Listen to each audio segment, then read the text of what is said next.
This will be the last part. आज socio religious reform movement थोड़ा सा ख़त्म कर लेते हैं, and after will be moving on towards the next chapter tomorrow onward. So let's move forward, but again जाने से पहले you will get access to this PPT on the Telegram channel of us and on Instagram channel of us. You can ask me any doubts if you are having. So till now हम लोगों ने socio religious reform movement, Hindu socio religious reform movement cover up किए थे। We had seen what was the basic problem within our religion, कि कैसे वेद पुराण लिखे गए थे, and there after within Veda and Purana Dharmashastra Dharmasmritis were created. Dharmashastra and Dharmasmrutis were by and large law books of Hindu religion since time immemorial, we can say. And this particular law books had enforced Varnashram dharma system.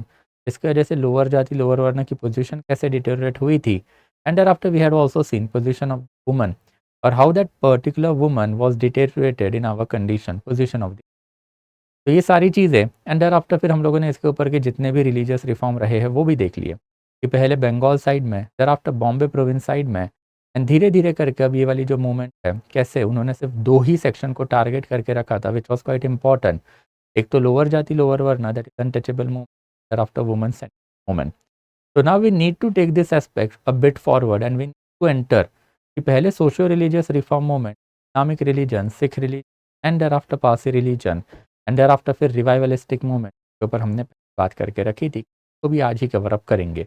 And towards the end of the lecture फिर हमको एक थोड़ा बहुत analytical aspect को भी cover up करना है। तो let's move forward in this regard now. As far as Islamic reform movements are concern, then ये भी काफ़ी सिग्निफिकेंट रही है। इस्लामिक रिलीजन का एक बेसिक एस्पेक्ट जिसके ऊपर मैंने आपको एंशिएंट और मीडियल पीरियड ऑफ टाइम में काफ़ी इलैबोरेटली बता के रखा था, is basically Quran. And Quran से associated law book is basically sharia. जैसे हिंदू रिलीजन में धर्मशास्त्र ही है, इस्लामिक रिलीजन में it is sharia, it was their law book. And ये मैंने आपको पहले भी बता के रखा था कि 1947 के पहले, जब तक इंडिया इंडिपेंडेंट नहीं बना, कॉन्स्टिट्यूशन राइटिंग चालू नहीं हुआ, इसके पहले इस्लामिक लोगों के ऊपर यही लॉ बुक लगते थे, जैसे हिंदू रिलीजन के ऊपर धर्मशास्त्र धर्मस्मृति was implemented and Quran and after consequently sharia में एक कंसेप्ट आपको हमेशा से दिखाई देगा, that particular concept is of jihad. And jihad is nothing but a religious warfare.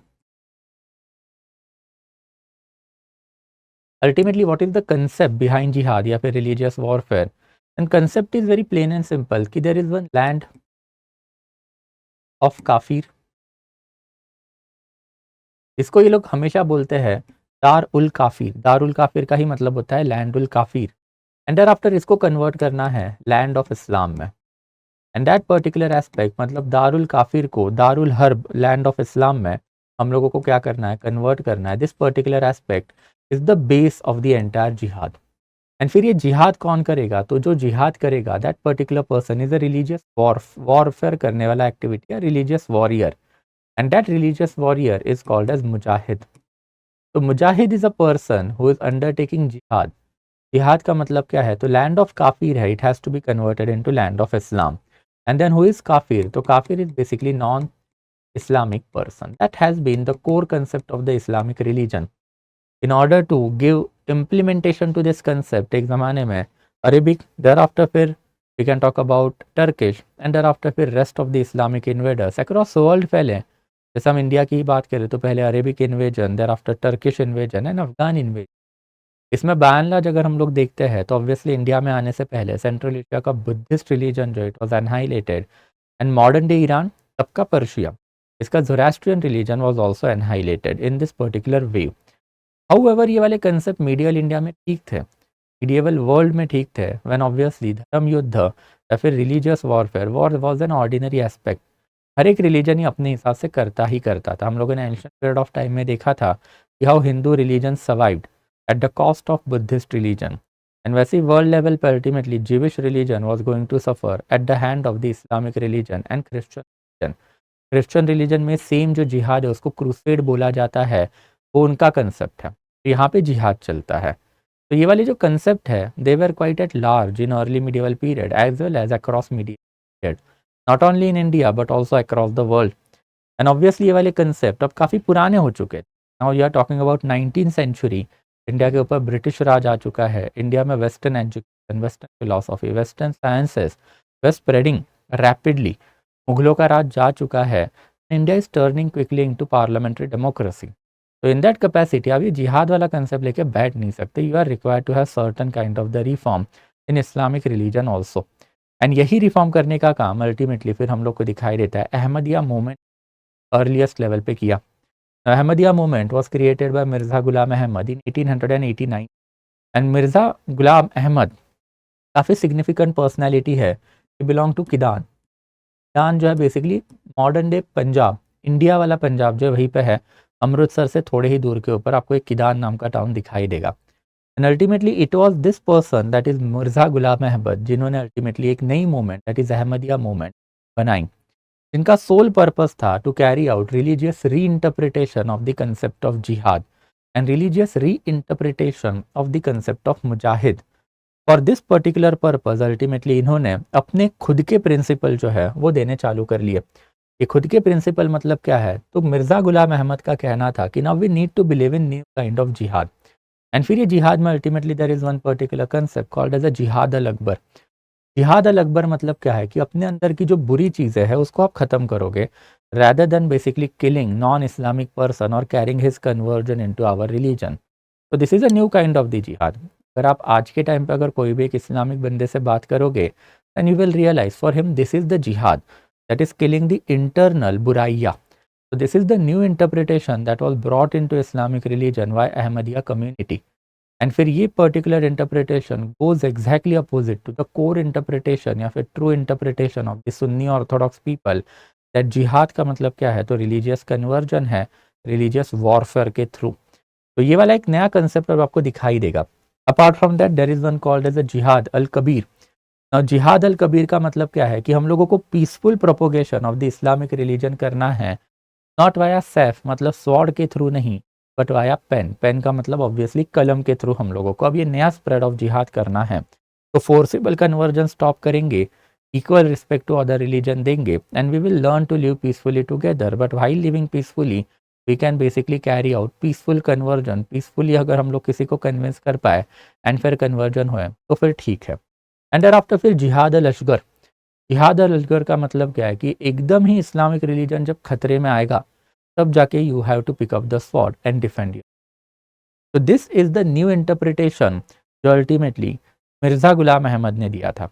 And उनके जो फॉलोवर है over a period of the time they were known as Ahmadiyya people.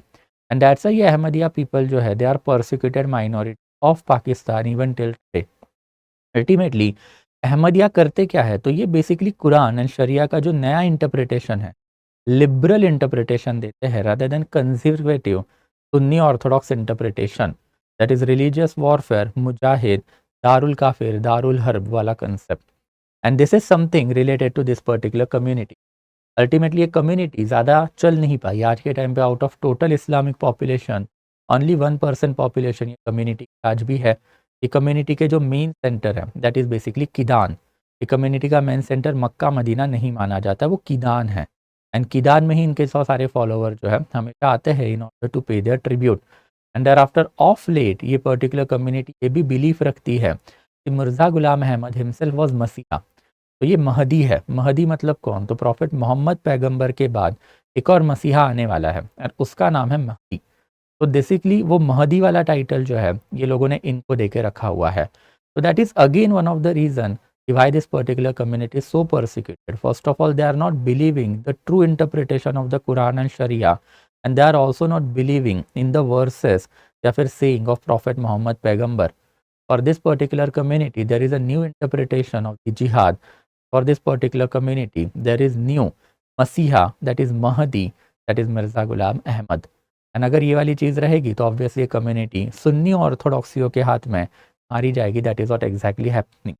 But for safer purpose we can keep them under Islamic reform movement. ये basically reform करना चाहते थे and reform के लिए ही इन्होंने मैक्सिमम वर्क करके रखे हैं। They were also propagator of the western education in our country की मुस्लिम कम्युनिटी के बीच में वेस्टर्न एजुकेशन आना चाहिए, इसको भी उन्होंने सपोर्ट करके रखा हुआ था। And that sums up Islamic reform movement. सारा कुछ रिफॉर्म इस्लामिक रिलीजन हुए है। It is very much unfortunate कि जहाँ पे हिंदू रिलीजन को एक ह्यूज बेनिफिट मिला because of their contact with the Christianity, या फिर we can say British East India Company, जो हमने देखा भी था कि Bengali Bombay based socio religious reformer Islamic community के लोग कभी भी क्रिश्चियन कम्युनिटी के पास या फिर ब्रिटिश ईस्ट इंडिया कंपनी के पास गए नहीं। इसके दो रीज़न हैं। सबसे पहले तो वर्ल्ड लेवल पे there is a huge dispute in between Islamic religion, Christian religion. क्यों? बिकॉज़ दोनों रिलीजन जिविश रिलीजन से बाहर आए हुए हैं। And there after second important aspect कि विद इन इंडिया जो मुस्लिम कम्युनिटी का जो होल्ड है, political hold, it was eradicated by the British India company. हमने देखा है कि इट वाज ब्रिटिशर्स जिन्होंने ultimately Bengal, Awadh and after Delhi में बैठे हुए मुगल, ये जो कोर एरिया था इस्लामिक रिलीजन का, उसको कैप्चर करके अपने अंदर लाने का काम किया था। By and large Islamic allied section was uprooted from our country and that's why they never went to have any kind of the contact with the British. तो उसका लॉस ही मुस्लिम कम्युनिटी को ज़्यादा हुआ बिकॉज रिफॉर्म नहीं आ पाए। And जो reform आए उसके ऊपर मेजोरिटी ऑफ द पीपल यकीन रखने के लिए रेडी नहीं है। द मोमेंट have discussed कि one of the persecuted minorities आज के टाइम पे भी मानी जाती है। That brings us to the next important religion, that is Parsi religion. As far as Parsi religion is concerned, इसका actual religion Zoroastrian है। Obviously Zoroastrian religion को इंडिया में बेसिकली पारसी रिलीजन भी बोला जाता है, पारसी लोग भी बोला जाता है। क्यों? बिकॉज ये मॉडर्न डे ईरान का रिलीजन, ईरान का जो पुराना नाम है वो पर्शिया रहा है। तो पर्शिया के रोल बिकेम पर्शियन एंड फिर इसको धीरे धीरे इंडिया में मराठी में प्रिसाइजली पर्शियन के जगह वो पारसी लोग हो गए। Because majority of the communities living around Mumbai even today, जैसे टाटा फैमिली हो सकती है, बिरला फैमिली हो सकती है, मिस्त्री वाला, पूना वाला, ये वाले जो लोग दिखाई देते, ये सारे ये पर्टिकुलर रिलीजन के फॉलोवर रहे हैं। This particular religion had to face huge religious persecution at the hand of the Islamic invader in between 7 से लेके 9th century AD. And 7 to 9 century AD में जैसे ही ईरान में, पर्शिया में there was a huge wave of the invasion, तो बहुत सारे पारसी लोग कन्वर्ट किए गए into Islamic religion, but some of them escape and they started to arrive on the western coastal line of India. Initial level पे Gujarat, there after फिर Maharashtra and there after Kerala में इनका काफ़ी ज़्यादा प्रेजेंस था। But after independence obviously right now सिर्फ महाराष्ट्र, मुंबई के around ही इनका मैक्सिमम बेस बना हुआ है। Rest of the population has shifted to United States now. But in any ways, ultimately this particular religion, इसको बस Jewish religion से आपको कंपेयर नहीं कर। Jews लोगों को इंडिया में यहूदी बोला जाता है। तो यहूदी लोग एंड पारसी लोग, इनमें ज़मीन आसमान का डिफरेंस। पारसी रिलीजन बहुत ही पुराना रिलीजन है, as equivalent to age of Jewish religion we can say. बट ये दोनों अलग धर्म है। अब मैं इसमें और इन डिटेल नहीं जाऊँगा। Just confine our course discourse to the Parsi reform movement. ये पारसी लोग भी बेसिकली फायर वर्शिपर ही रहे हैं। एंड फायर वर्शिप के साथ साथ एक ज़माने में ज़ोरास्ट्रियन रिलीजन, आफ्टर फिर हिंदू रिलीजन, एक दूसरे के दुश्मन रिलीजन भी माने जाते हैं। Because both of them were by and large considered as an Aryanical religion. ऐसा बाय एंड लार्ज माना जाता है कि आर्यन लोगों ने ही ज़ोरास्ट्रियन रिलीजन निकाला है एंड यही आर्यन लोगों ने हिंदू रिलीजन भी निकाल के रखा है। अब इसके भी मल्टीपल एविडेंसेस हमको मिलते हैं। फॉर एग्जाम्पल अगर लेना है तो ज़ोरास्ट्रियन रिलीजन का one of the significant god is basically Ahura Mazda. However ये अहूर जो है ये बेसिकली असुर है। जैसे हम लोगों ने पहले भी देखा है कि सिंधु रिवर, इसको पुराने टाइम पे हिंदू रिवर भी बोला जाता था बाय द अरेबिक पीपल। तो स का प्रोनाउंसिएशन आपका ह में किया जाता था। सिंधु से ही तो अल्टीमेटली हिंदू आया है। Because Arabic people could never pronounce स, दे कुड प्रोनाउंस स को ह, तो सिंधु बिकम हिंदू। वैसे ही फिर अल्टीमेटली असुर जो है वो बन गया आपका अहुर। तो अहुरा माजदा मतलब असुर लोग जो ये इनके भगवान हैं।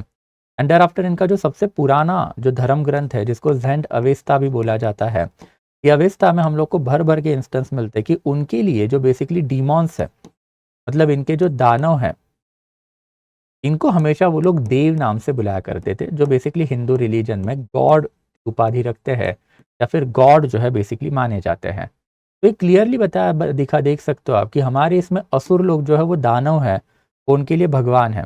एंड उनके रिलीजन के जो भगवान है वो हमारे लिए बेसिकली क्या है, तो दानव बन के बैठे हुए हैं। तो this is something that clearly shows कि दोनों religion by and large similar है, फायर वर्शिपर रहे हैं। एंड ये फायर वर्शिपर की वजह से जो प्रॉब्लम हमारे रिलीजन में वो प्रॉब्लम उनके रिलीजन में भी रहा है। हाउएवर मैंने आपको पहले भी समझा के रखा था कि प्रॉब्लम्स में अनटचेबिलिटी एंड आफ्टर फोरफोल्ड वर्ण सिस्टम एंड कंसिक्वेंटली जाति सिस्टम की पेक्यूलियरिटी है हिंदू रिलीजन की। इसका इम्पैक्ट आपको ज़ोरास्ट्रियन रिलीजन में नहीं दिखाई देगा, बट जो पोजीशन ऑफ द वुमन है वो इनमें और हम में सेम ही है। And it is precisely to implement और इम्प्रूव दैट फाइनली इन्होंने रहनुमाई माजदा एहसान सभा 1851 में बॉम्बे में बना के रखी थी, बॉम्बे सिटी में ही। रहनुमाई माजदा एहसान सभा मतलब बेसिकली रिलीजियस रिफॉर्म एसोसिएशन या फिर रिलीजियस रिफॉर्म सभा भी आप इसको बोल सकते हो। तो रहनुमाई माजदा एहसान सभा नाम का जो ऑर्गेनाइजेशन है, इनका प्राइमरी एस्पेक्ट वही रहा है कि क्या करना हम लोगों को। ज़ोरास्ट्रियन रिलीजन में बहुत सारी मैल प्रैक्टिसेस आ गई है एंड इनका भी प्रिसाइज टारगेट वुमन ही हुआ करती थी एंड वुमन का अपलिफ्टमेंट करना है हम लोगों को। पारसी वुमन के ऊपर पर्दा सिस्टम आ चुका है। पारसी वुमन जो है she is confined at home. एक ज़माने में इनको पॉलिटिकल सोशल इकोनॉमिकल राइट मिलते थे, अब नहीं मिल रहे हैं। Obviously we need to basically uplift this woman and हम लोगों को वेस्टर्न एजुकेशन जो है ये पारसी रिलीजन में प्रोपोगेट करना है। For that purpose they came out one specific their newspaper also, जिसको रास गोफ्तार या फिर ट्रूथ टेलर भी बोला जाता है। इस पर्टिकुलर ऑर्गेनाइजेशन के one of the founding member रहे हैं Dadabhai Naoroji, was later on going to become one of the earliest moderate leader of our country also. ये प्रोसेस भी मैंने आपको पहले बताई थी कि इंडिया के सोशियो रिलीजियस रिफॉर्मर ही धीरे धीरे मॉडरेट लीडरशिप में कन्वर्ट होने वाले हैं एंड फिर मॉडरेट के अगेंस्ट अल्टीमेटली एक्सट्रीमिस्ट लीडरशिप, फिर revolutionary extremist leadership and Gandhian leadership. ये टोटल 5 जनरेशन लीडरशिप अब आपको इंडिया में एमर्ज होती हुई दिखाई देगी in between 1850 to 1947 and ultimately ये सारे ही लोगों का इंडिया के एक ह्यूज इम्पैक्ट रहा है। धीरे धीरे we have to see that aspect also कि इंडिया जो इंडिपेंडेंट बना, it was a contribution of all of them. India में जो आपको basically religious tolerance after constitution दिखाई देता है, it was a contribution of all of them. इसके ऊपर धीरे धीरे we will build a linkage, but in any ways ultimately socio religious reform movement में that is something for the Parsi religion and that brings us to the next important, that is Sikh religion. और Sikh religion के ऊपर अभी थोड़े दिनों पहले ही हम लोगों ने इलैबोरेटली बातें की थी when we had seen conquest of Sikh land at the hand of British East India Company। उसमें हमने देखा था कि Guru Nanak who is the founder of this particular religion, वहाँ से लेके Guru Gobind Singh who was basically 10th Sikh Guru of this religion के principal क्या क्या रहे हैं एंड आफ्टर प्रिंसिपल में अल्टीमेटली क्या क्या बता के रखा है। इन नटशेल सारे ही गुरुओं के प्रिंसिपल जब हम लोग जोड़ते हैं तो हमको ये पता चलता है कि सिख रिलीजन में सबसे पहले तो बेसिकली जाति व्यवस्था इसका कोई लेना देना, बट फिर भी you can find Dalit people in the Sikh religion. Sikh religion में आपको सरनेम लगा की परमिशन गुरु नानक ने ही बता के रखा हुआ था कि आपको सरनेम की जगह सिंह एंड कौर ये टाइटल यूज़ करने हैं ताकि इक्वालिटी बेस्ड रिलीजन बना रहे। सिख रिलीजन में संगत एंड thereafter पंगत, इसको बहुत ही ज़्यादा एम्फोसिस किया जाता है। अल्टीमेटली संगत का मतलब है रिलीजियस कॉन्ग्रीगेशन जो ईयरली 2 टाइम होगा। इसमें अल्टीमेटली दासवंद वाले कंसेप्ट इन्होंने लगा के रखे थे, जिसके ऊपर हम लोगों ने बातें करके रखी है। एंड thereafter पंगत का मतलब है लंगर। It means that whoever might basically cook the food and whoever might serve that food, ultimately आपको फूड कंज्यूम करना पड़ेगा। That is the basic concept of langar, जो हम लोगों ने देखा था कि कैसे पहले 3-4 सिख गुरु ने मिलके इसको एज एन इंस्टीट्यूशन डेवलप के रखा हुआ था। एंड देयर आफ्टर फिर 5 इसेंशियल केस जो आपको हमेशा फॉलो करने हैं, कड़ा है, कच्छा है, कंगा है, केश है and there after one more aspect is there. तो ये सारे ही प्रिंसिपल एंड फिर इसके ऊपर अल्टीमेटली फिर Amrit Pahul ceremony and there after rest of the aspect हम लोगों ने डिस्कस करके रखे हैं। बट ऑब्वियसली 1848 में unfortunately Maharaja Duleep Singh was forced to surrender his kingdom to British East India Company by Dalhousie and Dalhousie ने ही अल्टीमेटली महाराजा दालीप सिंह को लंदन भी भेज दिया था। And thereafter there was an utter disintegration of the entire Khalsa and Sikh religion के जो elite है they had come into contact with the Britishers and British religion का इन्फ्लुएंस जो है दैट इज क्रिश्चियन रिलीजन का वो बहुत ही ज़्यादा बढ़ रहा था on the Sikh religion. Eight the same period of the time एक और हिंदू रिवाइवलिस्टिक ऑर्गेनाइजेशन थी, का नाम आर्य समाज था, जो 1875 के ऑनवर्ड जो है लाहौर वाले एरिया में स्प्रेड होनी चालू हो गई। तो there was huge reconversion activity by this Arya Samaj. आपने कभी सुना भी होगा कि आर्य समाज ने शुद्धि मूवमेंट कैरी आउट की थी। तो ये शुद्धि मूवमेंट सिर्फ और सिर्फ इस्लामिक रिलीजन को ही टारगेट नहीं थी, सिख रिलीजन को भी टारगेट थी कि हमारे हिंदू लोग वो कम्युनिटी में चले गए तो उनको हम लोग को वापस से हिंदू रिलीजन में लाना है। So there was a twin assault on Sikh religion at the hand of the Britishers as well as by the Hindu people. And ये जो बेसिकली 2 काउंटर आ रहे थे सिख रिलीजन को, उसी से अपने आप को बचाने के लिए सिख रिफॉर्म मूवमेंट जो है वो बना के रखी हुई थी। इनफैक्ट ये सिख सिंह सभा है एंड सिख सिंह सभा मूवमेंट जो है धीरे धीरे एमर्ज होनी चालू हुई 1870s में। अर्लीस्ट लेवल पे हमको दिखाई देता है कि लोकल लेवल पे बेसिकली इन्होंने क्या किए, सभा बुलानी चालू कर ली। तो सिख सिंह सभा है, सिख रिलीजन में सिंह वाला टाइटल जो हर एक बंदा जो है अडॉप्ट करके रखता है। It means that if you belong to Sikh religion, आपके सभा में आना है, एंड फिर ये सभा में बताया जाएगा कि कैसे हमारा धर्म जो है हिंदू देर आफ्टर फिर जो क्रिश्चियन ऑर्थोडॉक्स एलिमेंट है उनकी वजह से खतरे में आया हुआ है। एंड देर आफ्टर वो कब बच पाएगा, जब हम अपने को रिफॉर्म करेंगे। बिकॉज हिंदू रिलीजन क्यों बचा, हिंदू रिलीजन ने अपने आप को रिफॉर्म किया ना। तो we need to have the contact with Britishers and हमको को अपने आप को रिफॉर्म करना पड़ेगा। तो इनिशियल लेवल पे इनके जो ट्विन ऑब्जेक्टिव रहे हैं कि हम लोगों को क्या करना है कि वेस्टर्न एजुकेशन प्रोपोगेट करना है, एंड देयर आफ्टर फिर Christian missionaries as well as basically others. यहाँ पे ऑदर्स इसलिए डाला बिकॉज अब हिंदू लोगों के ऊपर वो ब्लेम करना थोड़ा सा मुश्किल है। I hope you are aware कि क्या चल रहा है क्या नहीं है। But in that capacity ultimately जो ट्विन काउंटर आ रहा है इस्लामी सिख रिलीजन को, उससे बचाना है। Finally it was this particular organization ने खालसा कॉलेज फाइनली एस्टैब्लिश किया था 1809। आज के टाइम पे भी खालसा कॉलेज काफ़ी सिग्निफिकेंट है। उनका पर्पज़ वही रहा है कि सबसे पहले तो हम लोगों को जो है बेसिकली गुरु की टीचिंग प्रोपोगेट करनी है, एंड आफ्टर हम लोग को वेस्टर्न एजुकेशन जो है वो भी क्या करना है, तो प्रोपोगेट करना है।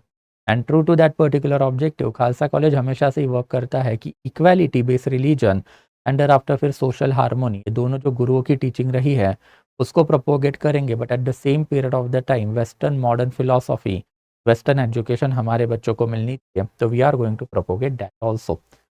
Apart from that there was one more moment called as Akali moment, and ये अकाली मोमेंट जो है 1920s के अराउंड जो है बननी चालू हो गई।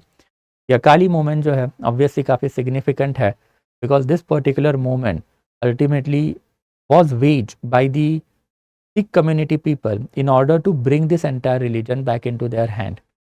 सिख रिलीजन में प्रॉब्लम क्या है कि entire things are manage by the Amritsar gurdwara. तो अमृतसर का जो गुरुद्वारा है काफ़ी सिग्निफिकेंट गुरुद्वारा। ये क्यों है, इसके ऊपर भी हम लोगों ने पहले बात करके रखी है कि जो 10 सिख गुरु है, गुरु गोबिंद सिंह, उन्होंने अपनी जो गुरुशिप जो है वो बेसिकली आदि ग्रंथ साहिब को देके रखी है।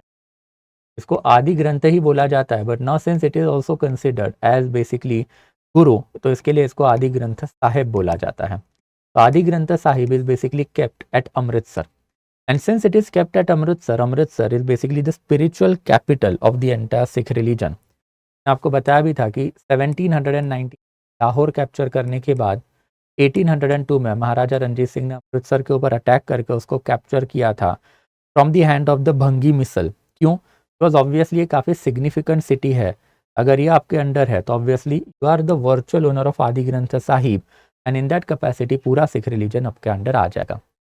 अनफॉर्चुनेटली सिख रिलीजन में even though priestly activities are not allowed, somewhere around 19th century महंत नाम का उदासी महंत का एक प्रीस्टली कम्युनिटी सिख रिलीजन में डेवलप्ड हुआ। एंड ये उदासी महंतों ने क्या करके रखा था कि अमृतसर का गुरुद्वारा कैप्चर करके रखा था। Since they were the owner और they were the controller of the Amritsar Gurudwara, उन्हीं के एसोसिएटेड जो पॉलिटिकल एफिलिएटरीज रहे हैं, उन्होंने इवन खालसा कॉलेज का एडमिनिस्ट्रेशन भी अपने अंडर लेके रखा था। एंड ये दोनों को जो इन्होंने कंट्रोल किया था, तो इसकी वजह से ultimately British government Sikh religion के ऊपर काफ़ी हावी हो चुका था because they were sympathiser of the Britishers. And British government का जो होल्ड अब इनके ऊपर आया है, वो होल्ड अल्टीमेटली 1920 में फूट के बाहर आया। 1919 में जालियनवाला बाग हत्याकांड हुआ, उसके ऊपर भी लेटर ऑन बात करेंगे। एंड 1920 आते आते Sikh religion wanted to enter into national. However gurdwara से फरमान निकल रहे थे, गुरुद्वारा से ऑर्डर निकल रहे थे कि सिख रिलीजन को नेशनल जाना है। And that is ultimately this Akali movement कि जो लिबरल माइंडेड पंजाबी यूथ थे, उन्होंने ये मूवमेंट बनाई in order to take the control of gurdwara from the hand of उदासी महंत back into ours। एंड फिर इसके साथ साथ खालसा कॉलेज के ऊपर भी हमारा कंट्रोल आना चाहिए because Khalsa college of Amritsar and there after even golden temple of Amritsar, यही से सिख रिलीजन मैनेज हो रहा था। एंड अगर ये दोनों इंस्टीट्यूशन अगर बेसिकली अकाली दल के हाथ में आ गए, तो Akali Dal can manage the entire Sikh religion on its. That is what ultimately demanded. ये डिमांड करने के लिए पहले तो इन्होंने नॉन कॉपरेशन मूवमेंट मतलब गांधीयन मेथोडोलॉजी से स्ट्रगल वेज करना चालू कर दिया, but over a period of the time इसमें वॉयलेंस भी हुए। And finally government has to succumb and government ने फाइनली सिख गुरुद्वारा एक्ट पहले 1921 एंड उसका एक अमेंडेड फॉर्मेट 1925 में लाया। वाया दिस पर्टिकुलर एक्ट शिरोमणि गुरुद्वारा प्रबंधक कमेटी बनाई, SGPC। ये बेसिकली कमेटी में ऐसा बेसिकली लिखा भी गया था कि हर साल जो है ये कमेटी के लिए इलेक्शन होंगे एंड इलेक्शन से अल्टीमेटली इसकी मेंबरशिप भरी जाएगी and they will manage the Amritsar का गोल्डन टेम्पल। तो अमृतसर का गोल्डन टेम्पल आज भी अगर आप देखोगे तो वो SGPC के अंडर ही है। इसके ईयरली इलेक्शंस होते हैं एंड ये इलेक्शन के थ्रू अल्टीमेटली एक कमेटी बनती है और इनके अंडर फिर पूरा गुरुद्वारा होता है। अमृतसर का गुरुद्वारा अगर आपके अंडर है तो you get one significant power कि पूरे दुनिया में जितने गुरुद्वारा है, if they want to establish an function, आपको अमृतसर के गुरुद्वारा की परमिशन पड़ती है। You can clearly see what a big kind of the political connection that can be for any person who might be controlling this particular committee. Initial level पे उदासी महंत के पास थी ये power and उसी वजह से प्रॉब्लम हुए एंड फिर ultimately Sikh religion ने ये उदासी महंत को निकाल के ये पूरा रिलीजन वापस से अपने अंडर लाने का कर रखा था। And that sums up our entire reformist movement. Reformist movement are quite significant, जैसे कि you can clearly see they were not only confined to the Hindu religion but they were basically spreaded or they were spreading themselves to non-Hindu religion, that is Islamism, Parsi and thereafter even Sikh religion. However, Hindu religion को इसका सबसे ज़्यादा फायदा हुआ because ये religion India का majority religion है and starting from 1804 धीरे धीरे ये रिलीजन में ये रिफॉर्मिज्म जो है वो फैला हुआ है। अब अल्टीमेटली जब रिफॉर्म होंगे तो हर एक पर्टिकुलर कम्युनिटी में at any given period of the time conservative लोगों की पॉपुलेशन हमेशा ज़्यादा होती है। तो रिफॉर्म के काउंटर में रिवाइवलिज्म आएगा एंड रिवाइवलिज्म का मतलब क्या है, वो लोग हैं जो मानते हैं कि रिलीजन इज प्योर, रिलीजन के scriptures are pure and whatever that has been written in that religious scriptures we have to follow line by. Ultimately ये लोग जो है लिबरलिज्म या फिर चेंजिंग सिचुएशन को बिल्कुल भी ध्यान में नहीं रखते and for them any kind of the change is anathema, कि हम लोगों को वो पुरानी सिस्टम पे वापस जाना है एंड पुरानी सिस्टम को रिवाइव करना है एंड दैट्स व्हाई इसको रिवाइवलिज्म कहा जाता है। इसमें आपको Hindu revivalism and Islamic revivalism दोनों दिखाई देगा। अगर एक इस्लामिक रिवाइवलिस्टिक ऑर्गेनाइजेशन है तो वो क्या करेगी, Islamic revivalistic organisation will try to revive the original of Quran and sharia and in that capacity they will try to revive jihad, religious warfare, darul kafir, darul harb and thereafter forcible conversion। And ये करने वाले बंदे को लोग मुजाहिद बोलेंगे and अगर आप मुजाहिद हो तो आपको जन्नत मिलेगा, अगर आप मुजाहिद नहीं हो तो आपको जन्नत। दिस इज बेसिकली कट्टरवाद, conservatism. Similarly we can talk about Hindu religion में भी आपको दिखाई देंगे कि ये कौन लोग हैं, ये वो लोग हैं जिनका कहना है कि Veda is pristine pure, Quran is pristine pure and इसके साथ साथ फिर धर्मशास्त्र धर्मस्मृति तो वापस आनी चाहिए। लिटरली ये वो वाले लोग हैं जो सती को भी सपोर्ट करते हैं, चाइल्ड मैरिज को भी सपोर्ट करते हैं, अनटचेबिलिटी को भी सपोर्ट करते हैं एंड आफ्टर डिटेरियोरेटिंग पोजिशन को भी सपोर्ट करते हैं because for them that is how the society was since thousands of years. And ये सारी सिस्टम जो है भगवानों ने बताई है, obviously we have to live according to it. What they fail to understand is that कि भगवानों ने कभी ये मतभेद या फिर डिविजन क्रिएट किया था। भगवान ऐसे मैल प्रैक्टिसेस कर ही नहीं पाएंगे, तो ये तो लेटर पीरियड ऑफ टाइम में ब्राह्मणिकल सेक्शन ने रिलीजियस स्क्रिप्चर में एडिशन किए थे for their own benefit. Ultimately हर एक चीज़ के लिए रिलीजियस सेरेमनी है एंड हर एक चीज़ के लिए जब रिलीजियस सेरेमनी होगी तो उसमें दान दक्षिणा ब्राह्मण को ही मिलेगी and that is ultimately revivalistic organisation. They were also at large across India in 19th as well as 20th century and इसी के ऊपर अब हम लोग को जाना है। तो सबसे पहले तो वहाबी मूवमेंट, इस्लामिक रिफॉर्म देखेंगे, देयर आफ्टर रिवाइवलिस्टिक मूवमेंट देखेंगे एंड देयर आफ्टर फिर बाकी के रिवाइवल देखेंगे। As far as Wahabi movement is concern then obviously ये वाली जो मूवमेंट है शाह वालीउल्लाह ने चालू करके रखी हुई in order to revive the spirit of the Islam. इनका पर्पस क्या था, तो इनका पर्पस था कि अनइस्लामिक प्रैक्टिसेस को एलिमिनेट करना है, प्योर इस्लाम पे जाना है। मतलब जो जिहाद का कंसेप्ट को समझा था इसको हमको रिवाइव करना है, मतलब रिवाइवलिस्टिक ऑर्गेनाइजेशन है। इनका मैक्सिमम होल्ड कहाँ पे रहा है, तो ऑब्वियसली पंजाब वाले एरिया में ही रहा है एंड पंजाब वाले एरिया में रह के ये हिंदू लोग, सिख लोग एंड आफ्टर ब्रिटिशर्स के खिलाफ जो है अपनी फोर्सफुल कन्वर्जन की एक्टिविटी कैरी आउट किया करते थे and there after they also participated this people in revolt of 1857 in support of Bahadur Shah Zafar. कि बहादुर शाह जफर का राज आएगा तो अल्टीमेटली इंडिया में सुन्नी ऑर्थोडॉक्स रिलीजन जिहाद का लॉ जो है वापस से लग जाएगा। तो that is something related to the Wahabi movement. कि वहाबी मूवमेंट इंडिया में एक रिवाइवलिस्टिक ऑर्गेनाइजेशन है जिनका पर्पज मैंने आपको बता के रखा है। सेम जो है बेसिकली फराइजी मूवमेंट है, इनका भी सेम एस्पेक्ट ही हमेशा से रहा है कि हम लोगों को क्या करना है, तो ऑब्वियसली हम लोगों को बेसिकली रिवाइवलिज्म करना है। इसको फराइजी मूवमेंट बोला जाता है बिकॉज इट इज एक्चुअली फर ए इज दी। फर ए इज दी वाला कंसेप्ट अकबर के टाइम पे भी हमने देखा था, इफ यू रिमेंबर। अकबर का कहना था कि भाई मैं कौन हूँ, मैं फर ए इज दी हूँ, मतलब basically ray of light emanating from the God. तो भगवान से एक बेसिकली रे ऑफ लाइट मतलब एक बेसिकली डिवाइन लाइट आ रही है, एंड वो डिवाइन लाइट मतलब मैं।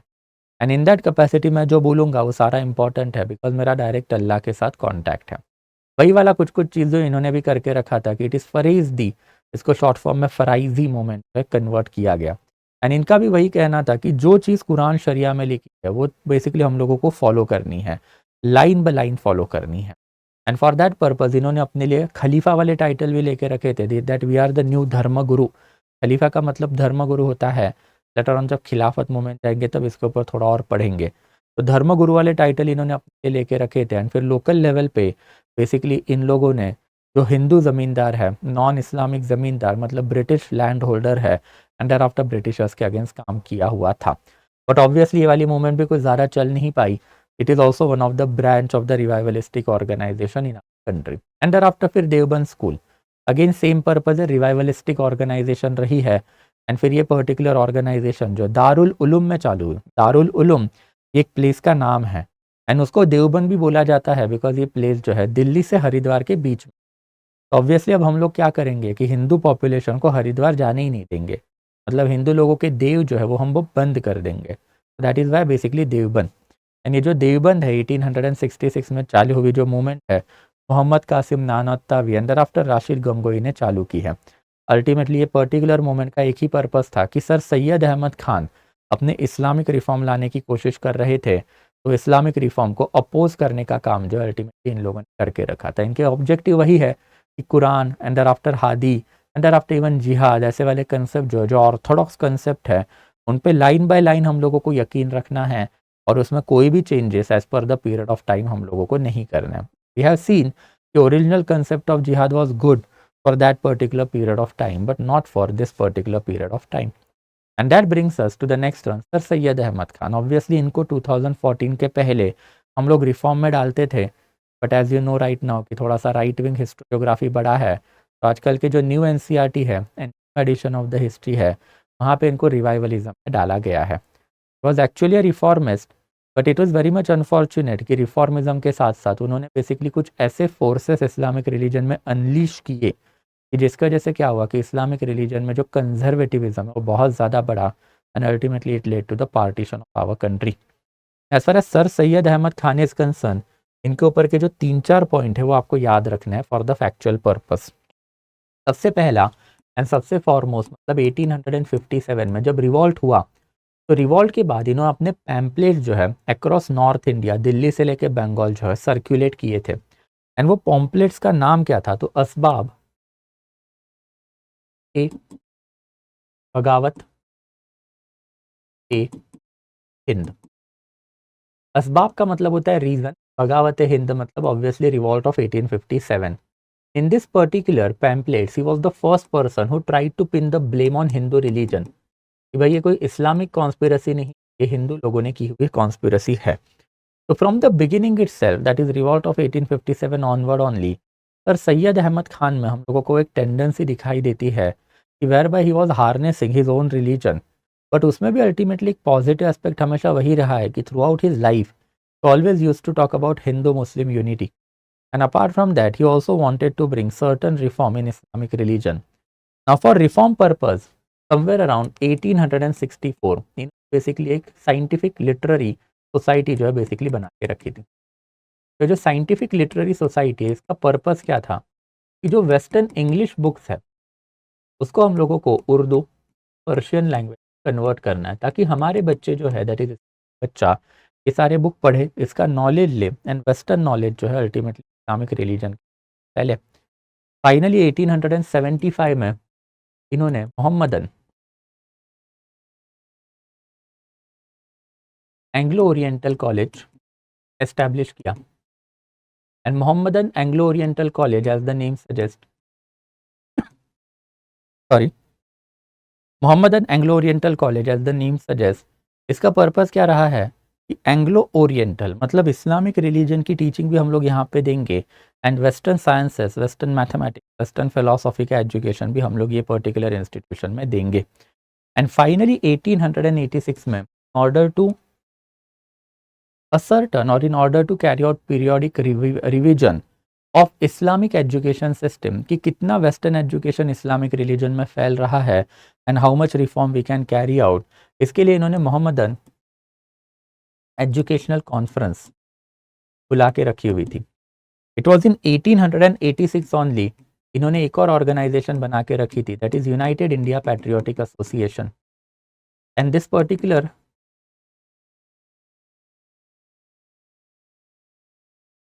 association he created along with Raja Shiv Prasad. Raja Shiv Prasad of Banaras. Raja Shiv Prasad of Banaras, he was also the loyal person of Britishers and उनके साथ इन्होंने हाथ मिला के ऑर्गेनाइजेशन बनाया था in order to oppose Indian national Congress जो 1885 में बनी हुई थी। ये क्यों हुआ इसके ऊपर हम लोग लेटर ऑन बात करेंगे कि there is a huge debate behind you can say that India's nationalist leadership at that period of the time कि हमको सोशो रिफॉर्म पहले करने हैं या फिर हमको पॉलिटिकल रिफॉर्म पहले करने हैं। ऑब्वियसली इंडियन नेशनल कांग्रेस के पॉलिटिशियंस का ये बिलीफ था कि हम लोग पॉलिटिकल रिफॉर्म पहले लाएंगे, सोशल रिफॉर्म के ऊपर हम लोग बाद में जाएंगे। That's why Indian national Congress हमेशा से पॉलिटिकल रिफॉर्म के ऊपर कन्फाइन रही है, जबकि इंडिया में तभी ऐसे सिटीजन्स रहे हैं या फिर ऐसा ब्रांड ऑफ पॉलिटिकल साइंटिस्ट या फिर फिलोसोफर रहे हैं जिनका कहना था कि India shall be moving on towards socio reform first, unless and until we are doing socio reform, political reform पे हमको जाना ही नहीं। Sir Syed Ahmad Khan was one among that particular population कि पहले हमको सोशियो रिफॉर्म करने हैं। लोगों को ये बताना ज़रूरी है कि religion is basically negligible entity, equality, social justice, ये प्रिंसिपल फैलाने ज़रूरी है, then we will talk about independence. ये सारी चीज़ें लेटर ऑन हम लोग कवर अप करेंगे जब हम लोग नेशनलिज्म, नेशनल अवेकनिंग वाले टॉपिक में तब। Whatever the case might be, ultimately sir Syed Ahmad Khan ने जो 1886 में जो ऑर्गेनाइजेशन बना था वो काफ़ी सिग्निफिकेंट है। इसका पर्पस था कि ईयरली एक बार मिलना है, ईयरली एक बार हम लोगों को इस्लामिक एजुकेशन सिस्टम का रिविजन करना है। It was one of the meeting of this particular organisation which was conducted in 1996। यही ऑर्गेनाइजेशन के कुछ मेंबर्स ने फाइनली मुस्लिम लीग नाम का एक पॉलिटिकल ऑर्गेनाइजेशन बना लिया। अल्टीमेटली यही मुस्लिम लीग के मेंबर जो है उन्होंने धीरे धीरे मोहम्मदन एंग्लो ओरिएंटल कॉलेज जो है वो अपने अंडर भी लाया एंड अल्टीमेटली इसका नाम जो है 1920 में अलीगढ़ मुस्लिम यूनिवर्सिटी में कन्वर्ट भी कर दिया। And that's a two nation theory का जो एक्चुअल ब्लेम जो है वो जिन्हा को छोड़ के बहुत बार इनके ऊपर भी लगाया जाता है। It was your political organisation, it was your political institution जहाँ से मुस्लिम लीग बाहर निकली एंड जहाँ से अल्टीमेटली ये जो बेसिकली डिवाइसिव पॉलिटिक्स जो इंडिया में फैलाया गया। अब ये सारी चीज़ें जो हम लोग लेटर ऑन बात करेंगे, but as far as sir Syed Ahmad Khan is concern, his objective as well as ideology was basically pure. That capacity always wanted कि इंडिया में हिंदू मुस्लिम बनी रहे एंड इंडिया में मुस्लिम रिलीजन को वही फ़ायदा होना चाहिए जो हिंदू रिलीजन को हुआ, because Hindu religion went closer with the britishers. तो अब मुस्लिम रिलीजन भी ब्रिटिशर्स के क्लोजर जाएगा एंड क्लोजर जाके मुस्लिम रिलीजन को ब्रिटिशर्स का फ़ायदा होगा ही होगा। अल्टीमेटली यही आइडियोलॉजी के चक्कर में मुस्लिम लीग बनी एंड अल्टीमेटली उन्होंने अपने लिए सेपरेट इलेक्टोरेट किया। वो वाली आइडियोलॉजी जो है अल्टीमेटली ये पर्टिकुलर कॉलेज के थ्रू धीरे धीरे पूरे इंडिया में फैली, वो later on. But this is something जो सर सैयद अहमद खान के ऊपर आपको जो है बेसिक चीज़ है जो याद रखनी है। Ultimately he was the person जिसके ऊपर बेसिकली वी कैन क्लियरली से कि जिन्होंने इनिशियल लेवल पे ब्रिटिश लोगों के साथ कांटेक्ट किया, उसका डाटा मैंने आपको दे के रखा है। And there after ultimately he always was basically reformist in nature, जिसके लिए उन्होंने बता के भी रखा था कि Quran is ultimate authority. But अब कुरान में हम लोगों को क्या करने हैं, नए रिलीजियस चेंजेस लाने हैं। अगर रिलीजियस टेनेट्स अगर इम्यूटेबल है, अगर आप उसको बदल नहीं पाओगे तो आपका धर्म फॉजिलाइज हो जाएगा, मतलब ख़त्म हो जाएगा, ये उनका कहना रहा है। एंग्लो ओरिएंटल कॉलेज के ऊपर मैंने अभी आपको बात करके रखी थी। Under after he was also in favour of the reform within Islamic community woman and there after फिर हिंदू मुस्लिम यूनिटी में भी उन्होंने हमेशा से ही वही बता के रखा था कि the only way forward to the India is the unity in between Hindu and Muslim religion. Political activity मुसलमानों को अभी नहीं करनी है, पहले social reform and there after once the time come फिर हम लोग पॉलिटिकल एक्टिविटी पे जा पाएंगे।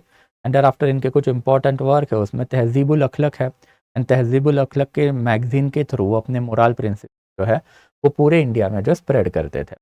देयर आफ्टर अगर हम लोग अलीगढ़ मूवमेंट जो इन्हीं के मोहम्मदन एंग्लो ओरिएंटल कॉलेजेस से चली अगर उसकी बात करें, ऑब्वियसली इन्होंने इनिशियल लेवल पे रिफॉर्म एंड रिफॉर्म के साथ साथ अल्टीमेटली वेस्टर्न एजुकेशन इंडिया में इस्लामिक कम्युनिटी में फैलाने का काम करके रखा था।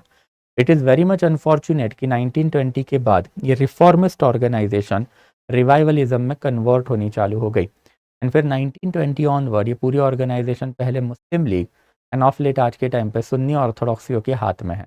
एंड इसके वजह से फिर ये पर्टिकुलर इंस्टीट्यूट के थ्रू वी कैन से बहुत सारे प्रॉब्लम जो है लोकल लेवल पे भी आपको क्रिएट होते हुए दिखाई देंगे, जिसकी वजह से बार बार ये ऑर्गेनाइजेशन अनवारंटेड न्यूज़ की वजह से चर्चा में रहती है। That is something related to sir Syed Ahmad Khan. सिर्फ फैक्चुअल डाटा के लिए याद रखोगे कि initial period it was a reformist organisation, later on it become revivalistic. Because initial level के जो ऑब्जेक्टिव है लेटर ऑन डिफीट हुए, because that particular organisation fell into the hand of the fundamentalist Islamic person. हमने ये same aspect देखा था Ramakrishna mission के ऊपर भी, स्वामी विवेकानंद जी का क्या कहना था, एंड आफ्टर अल्टीमेटली रामकृष्ण चालू करके रखी थी, वो अब कर क्या रही है। तो यही वाला पंगा है कि बेसिकली सर सैयद अहमद का क्या कहना था, वो क्या करना चाहते थे, अल्टीमेटली अलीगढ़ मुस्लिम यूनिवर्सिटी का क्या हुआ, everybody know. Thereafter next important revivalistic organisation is Dharma Sabha. धर्म सभा जो है राजा राम मोहन रॉय के खिलाफ बनी हुआ ऑर्गेनाइजेशन है। As per this particular people sati is good, sati होनी चाहिए भाई, हिंदू धर्म का तो अधिकार है। एंड सती के प्रिजर्वेशन के लिए अल्टीमेटली ये ऑर्गेनाइजेशन बनी थी एंड सती वॉज एबॉलिश्ड इन 1829। इन्होंने ओपनली एक्सेप्ट करके रखा था कि सती इज़ अ रॉन्ग प्रैक्टिस, सती जाएगी, बट इनका कहना था कि Britishers must not do away that practice, हम लोगों को टाइम दो, over a period of the time हम लोग ही वो पर्टिकुलर प्रैक्टिस डू अवे करेंगे। राजा राम मोहन राय ने काउंटर दे के रखा था कि 2500 साल आप वही ट्राई कर रहे थे, अब नहीं हुआ, तो अब जब हो रहा है तो उसको अपोज क्यों कर रहे हो भाई।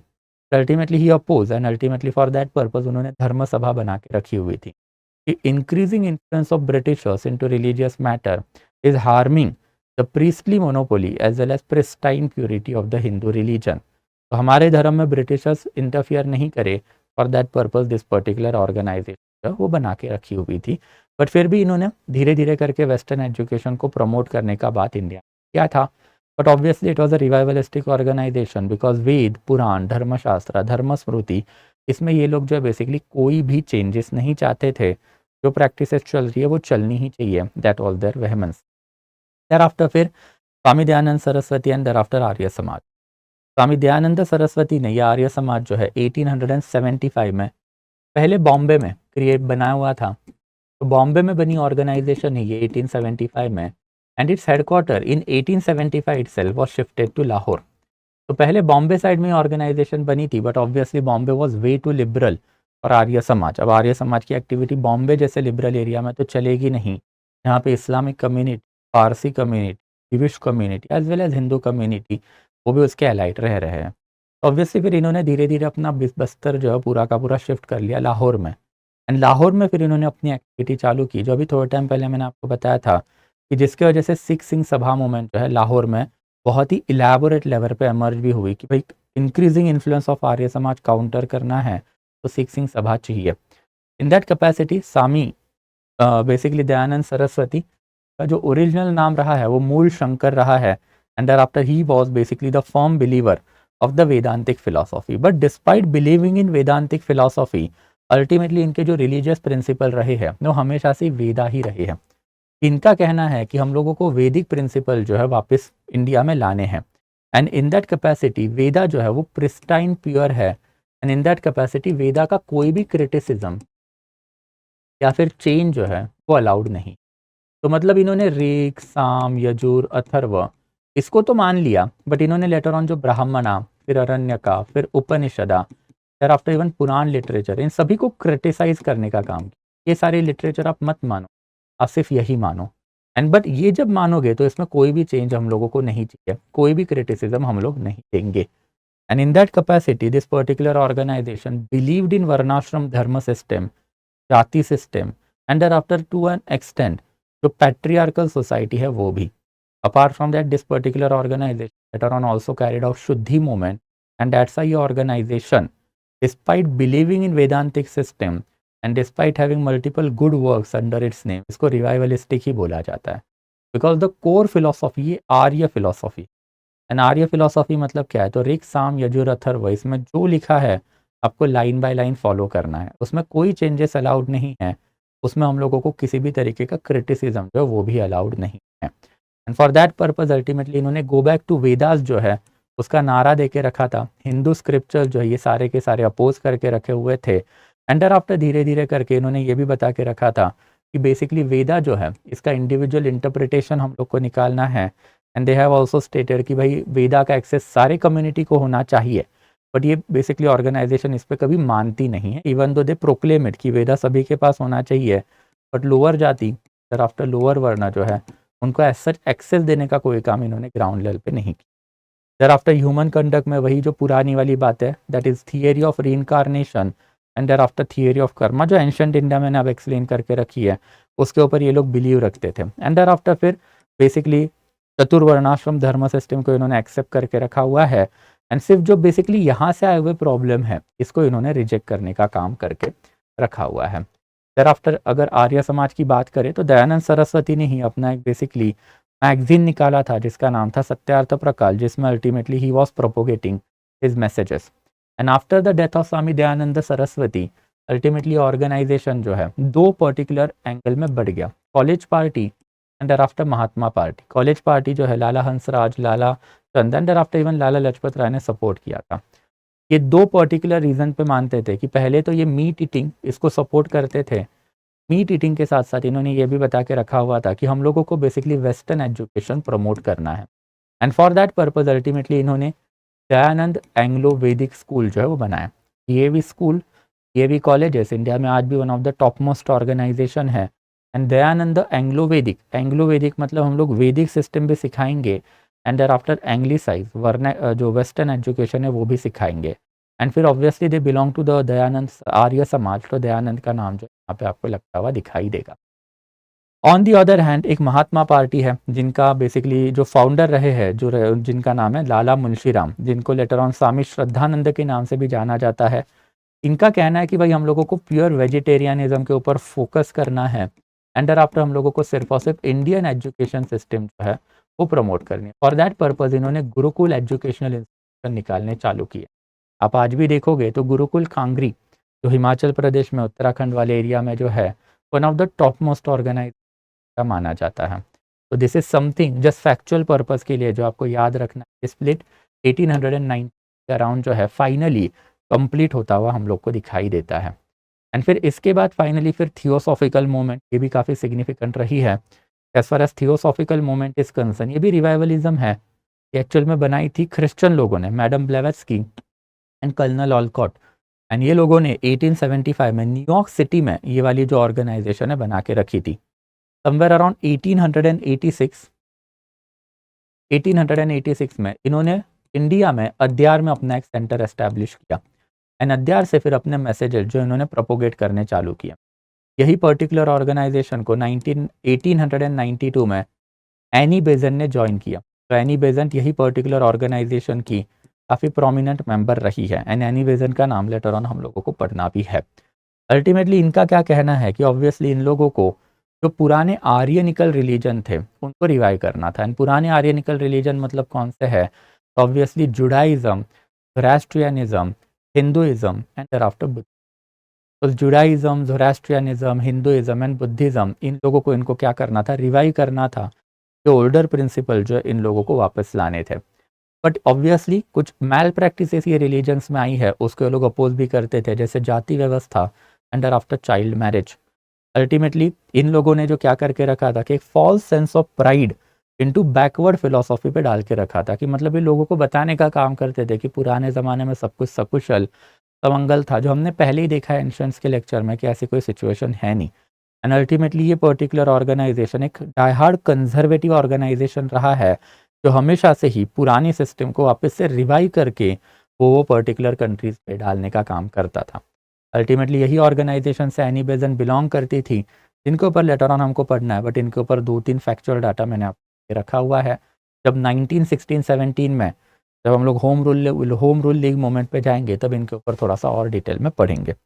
And there after last but 20th century की one of the most important organisation है जो रिवाइवलिस्टिक ऑर्गेनाइजेशन भारत धर्म महामंडल। टोटल 3 ऑर्गेनाइजेशन रहे हैं, धर्म महामंडली, धर्म महापरिषद एंड सनातन धर्म सभा। ये 3 ऑर्गेनाइजेशन जो बेसिकली एक साथ आई, एंड ये 3 ऑर्गेनाइजेशन ने एक साथ आके ये ऑर्गेनाइजेशन समवेयर अराउंड 1910 बनाई। इसके पीछे अगर कोई ड्राइविंग फोर्स था तो obviously one of the most conservative person या फिर सारे के सारे जो रिवाइवलिस्टिक ऑर्गेनाइजेशन हिंदू रिलीजन के उस ज़माने में हुआ करते थे, उनके supreme leader that is Madan Mohan Malviya. That is Madan Mohan Malviya, जिनके पैट्रोनाइजेशन के अंडर फाइनली हिंदू महासभा 1914 में बनी है, अंडर आफ्टर इवन आरएसएस 1925 में बनी हुई। तो काफ़ी सिग्निफिकेंट पर्सनैलिटी है, and he was one of the earliest level पे patroniser of this particular basically mission we can say. And फिर ऑब्वियसली इनको क्या करना था, देन ऑब्वियसली इन लोगों को जो पुरानी Hindu educational institutions, Hindu religious institution जो है वो वापस से रिवाइव करने थे। मतलब बाय एंड लार्ज सनातन धर्म जो है वो इंडिया में वापस लाना था, which is a never good thing. अब ये भी मैंने आपको पहले वाले लेक्चर्स में बताया कि what is the difference between Sanatan religion and Upanishadic religion. अगर नहीं पता है तो एक लाइन में याद रखना है कि वेदा का इंटरप्रिटेशन अगर आप ब्राह्मण अरण्यका के थ्रू कर रहे हो या फिर पुराण के थ्रू कर रहे हो तो आप सनातनी हो। एंड वेदा का इंटरप्रिटेशन अगर आप उपनिषद मतलब वेदांत के थ्रू कर रहे हो तो आप उपनिषदिक वेदांतिक हिंदू हो। तो Upanishadism Vedantism is a very good aspect as compare to Brahmana Aranyaka and पुराना इंटरप्रिटेशन ऑफ वेदा। ये क्यों, अगर ये समझना आपको पूरा एंशंट मेरा देखना पड़ेगा, तभी जाके आपको वो चीज़ें आएगी। But this is also quite prominent organization because of the personality associated with it. And that finally sums up the entire socio-religious reform as well as revivalistic movement in our country. Ultimately ये सारे ही movement का significance क्या रहा है कि socio reform, इसके वजह से धीरे धीरे इंडियंस के बीच का कॉन्फिडेंस जो वो ज़्यादा बढ़ा। अगर आप बेसिकली लिबरल हो तो रिफॉर्म की वजह से, कंजर्वेटिव हो तो रिवाइवलिज्म की वजह से। अल्टीमेटली दोनों लोगों ने एक सेंस ऑफ प्राइड जो है अपने लोगों के बीच में डालना चालू रखा था। वैसे ही ultimately secular and rational outlook ये दोनों ही ब्रांचेस ने प्रोवाइड करके रखा था। इवन दो आर्य समाज या फिर we can talk about basically this one that is Aligarh Muslim movement, ये ऑर्गेनाइजेशन हो सकते हैं या फिर इवन थियोसॉफिकल मूवमेंट। अल्टीमेटली इन्होंने लोगों को बताया ना कि भाई देखो धर्म के ओरिजिनल प्रिंसिपल कुछ और है, there are certain new aspect that have crept into our religion.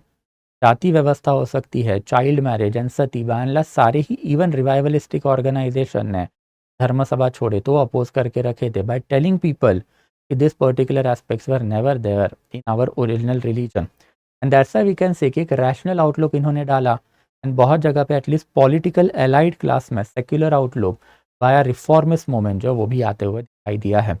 And as I told you, ये वाला पॉइंट हम लोग लेटर ऑन काफ़ी इलेबोरेटली देखेंगे ही कि this particular socio religious reform movement के जो फॉलोअर है वही धीरे धीरे जो है चले गए कहाँ पे, देन ऑब्वियसली पॉलिटिकल रिफॉर्म मतलब मॉडरेट लीडरशिप में। लेटर ऑन इसकी भी बातें हमको करनी है कि मॉडरेट लीडरशिप को हमेशा क्रिटिसाइज किया जाता था। They are basically who, then obviously petition politician, कि भाई ब्रिटिशर्स को पेटिशन भेजेंगे तो ब्रिटिशर्स इनकी बात थोड़ी ना मानने वाले। But what this kind of the idiot historian forget to understand या फिर ordinary people forget to understand is that कि वो वाले लोगों ने ये चीज़ देखी हुई थी, if we are sending petition to britishers, britishers are doing away sati. If we are sending petition to the britishers, britishers are doing away with the monarchy, implementing the parliamentary democracy. If we are sending petition to the Britishers, then Britishers are basically permitting the, you can say that, a widow remarriage. If we are sending petition to the Britishers, then Britishers are abolishing child marriage, child infanticide in our country. And that's why they had that belief in the British sense of justice कि अगर इन्होंने reform में हमारा साथ दिया है, social religious political reform में भी ये लोग हमारा साथ देंगे। And that is why that petition politics जो ultimately got shattered, and that's why धीरे धीरे they give way to the extremist leadership and there after फिर गांधी लीडरशिप, जिसके ऊपर लेटर ऑन बात हम लोग करेंगे। But obviously nationalism and one of the earliest fight to freedom we can say socio religious reform leadership के वजह से ही आया। एंड यही सोशियो रिलीजियस रिफॉर्म लीडरशिप को ये वाला क्रेडिट जाता है, that is the significance also.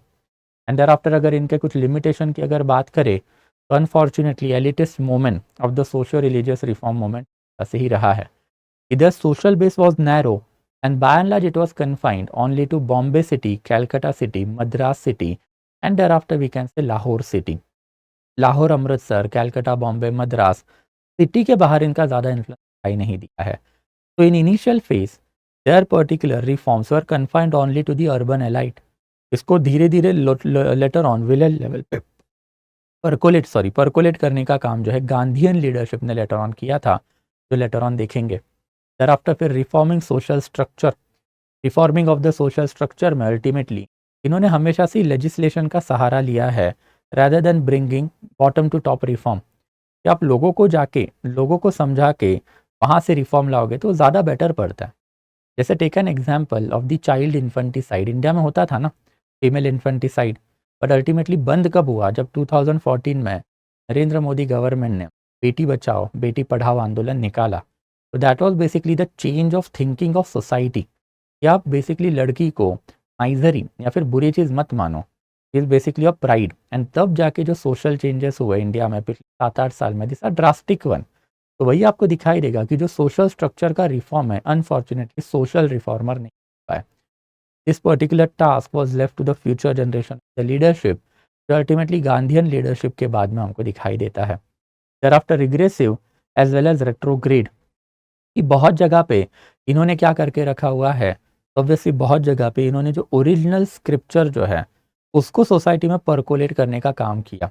इसकी वजह से हुआ क्या कि Hindu religion, Islamic religion, Parsi religion या फिर इवन सिख रिलीजन में अगेन एक नया ब्रांड ऑफ सिटीजन तैयार हुआ जिनका यह कहना था कि भाई एंशियंट पीरियड ऑफ टाइम में सब कुछ अच्छा था.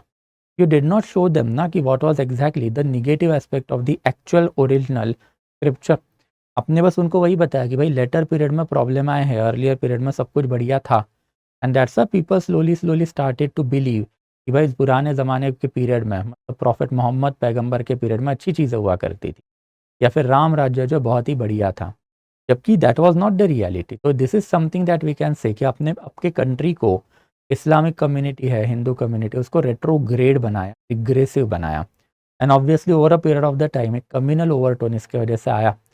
We are going to discuss कि कैसे सोशियो रिलीजियस रिफॉर्म मूवमेंट सिर्फ और सिर्फ हिंदू रिलीजन में सबसे ज़्यादा हुए. That's a Hindu became nationalist and इसके काउंटर में फिर धीरे धीरे Islamic nationalism and Sikh nationalism developed हुआ.